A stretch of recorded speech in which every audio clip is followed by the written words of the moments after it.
ছাত্র জনতার গণঅভ্যুত্থানের পর অন্যতম বড় রাজনৈতিক পালাবদলের সাক্ষী হয় বাংলাদেশ।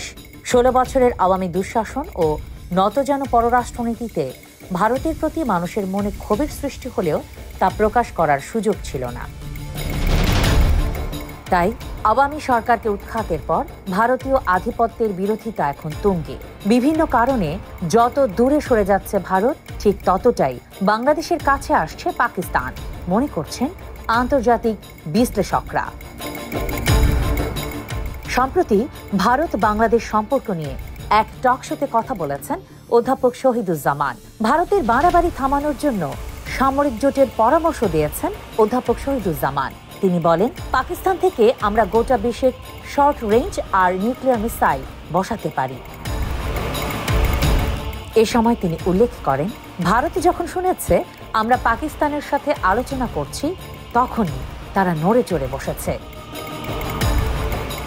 তিনি বলেন, আমাদের কোস্ট লাইন নিয়ন্ত্রণ করছে ভারত। আমরা চাইলেও আমাদের তারা বের হতে দেবে না। আমাদের ২টা সাবমেরিন তারা কোস্ট এরিয়া থেকে বেরই হতে দেয় না। তিনি আরো বলেন, আমরা এখন আন্তর্জাতিক রাজনীতিতে নেমেছি। আমাদের সোয়াচ অব নো গ্রাউন্ডের মতো প্লেস আছে। আমরা এখানে চাইনিজ নেভিকে অপারেট করতে দিতে পারি। তারা এখানে তাদের সাবমেরিন রাখবে ৬ মাস বা ১ বছর রেখে এক্সপেরিমেন্ট করবে। আমরা যদি পাকিস্তান আর চায়নার এই সুযোগগুলো কাজে লাগাতে পারি, তাহলে ভারতের আচরণই পরিবর্তন হয়ে যাবে।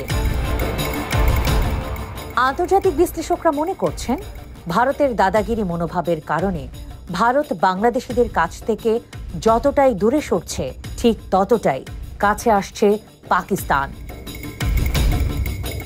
গত ১ দশকে পাকিস্তানের নতুন প্রজন্ম ও রাজনীতিকদের মধ্যে বাংলাদেশ ইস্যুতে উল্লেখযোগ্য ইতিবাচক পরিবর্তন এসেছে।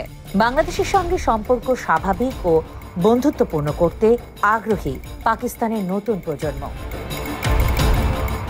সোশ্যাল মিডিয়া থেকে পাকিস্তানের রাজনীতির আঙিনা সবখানে বাংলাদেশের সঙ্গে ভ্রাতৃত্বপূর্ণ সম্পর্ক স্থাপনে আগ্রহী দেশটি। শুধু মুখে নয়, কাজেও তা করে দেখাচ্ছে পাকিস্তান।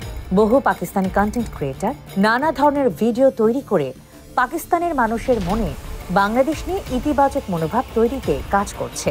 আন্তরিকতা দেখা যাচ্ছে পাকিস্তানের তারকাদের মধ্যেও।